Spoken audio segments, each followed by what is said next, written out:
கோயம்புத்தூர்ல நடைபயணம் மேற்கொண்ட எதிர்க்கட்சி தலைவர் எடப்பாடி பழனிசாமி என்ன சொல்லியிருக்காருன்னா, கோயில் பணத்தை எடுத்து இல்லை, அதுக்கு தெளிவாக ஈவினிங் ப்ரெஸ் மீட் பண்ணுறேன், அரைகுறையாக சொல்லிட்டு போவேனா. அது அவர் நாலேஜபிள் இல்லைன்றது இதுலேருந்து தெரியுது.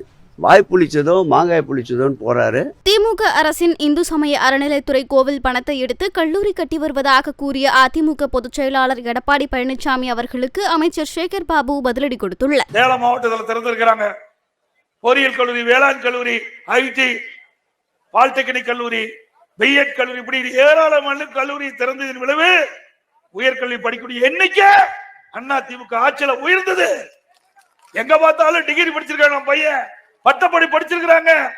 சாதாரண ஏழை குடும்பத்தில் பிறந்த மாணவி கூட இன்றைக்கு பட்டப்படி படிச்சு இன்றைக்கு உயர்நிலைக்கு வர ஒரு வாய்ப்பை உருவாக்கி தந்த அரசாங்கம் அண்ணா திமுக அரசாங்கம். உங்க ஆட்சியில என்ன கேட்டிருக்கிறீங்க? பார்த்தாங்க, கோயில் பணம் இருந்தது, அறநிலைத்துறையில பணம் இருந்தது, பொறுக்க முடியல. ஏன்னா நான் சொல்லக்கூடாது, என்ன நீங்களே புரிஞ்சுக்கீங்க, அது சொன்னா வேற விதமாயிரும். கண்ணு உறுத்துது, கோயில கண்டாவே கண்ணு உறுத்துது. அது இருக்கிற பணத்தை எல்லாம் எடுத்து கல்லூரி கட்ட ஆரம்பிக்கிறாங்க. ஏங்க, கோயில் கட்டுறதுக்காக உங்களை போல் இருக்கின்ற நல்ல உள்ளம் படைத்தவர்கள், தெய்வ பக்தி படைத்தவர்கள் உண்டியில போய் பணம் போடுறீங்க, அது அறநிலைத்துறைக்கு சேருது. அது எதுக்காக சேருது? எதுக்காக நீங்க உண்டியில பணம் போடுறீங்க?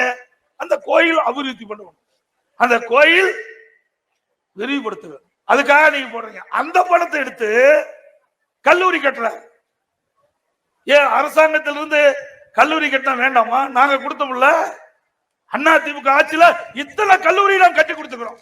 மருத்துவ கல்லூரி, நான் சொன்ன அத்தனை கல்லூரியும் அரசாங்க பணத்தில் கொடுத்திருக்கிறோம். நீங்க அப்படி அல்ல, வேண்டுமென்றே திட்டமிட்டு அறநிலைத்துறையில் இருக்கின்ற அந்த நிதியை எடுத்து இதற்கு செலவழிப்பது எந்த விதத்தில் நியாயம்? கோயம்புத்தூர்ல நடைபயணம் மேற்கொண்ட எதிர்க்கட்சி தலைவர் எடப்பாடி பழனிசாமி என்ன சொல்லியிருக்காருன்னா, கோயில் பணத்தை எடுத்து இல்லை, அதுக்கு தெளிவாக ஈவினிங் ப்ரெஸ் மீட் பண்ணுறேன், அரைகுறையாக சொல்லிட்டு போவேனா. அது அவர் நாலேஜபிள் இல்லைன்றது இதுலேருந்து தெரியுது. வாய் புளிச்சதோ மாங்காய் புளிச்சதோன்னு போறாரு.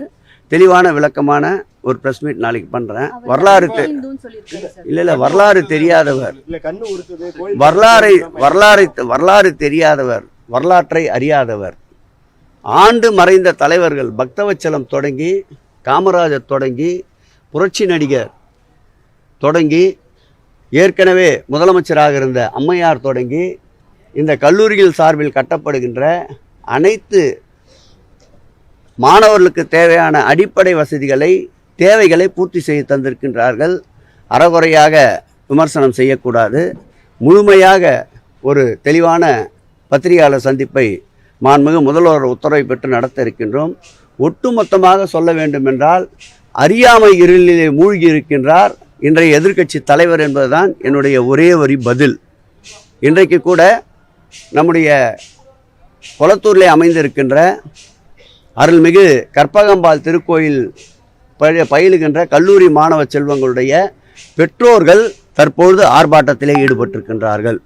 எதிர்க்கட்சி தலைவருடைய இந்த அபத்தமான பேச்சுக்கு நான் விரிவான பதிலை சொல்லுகிறேன்.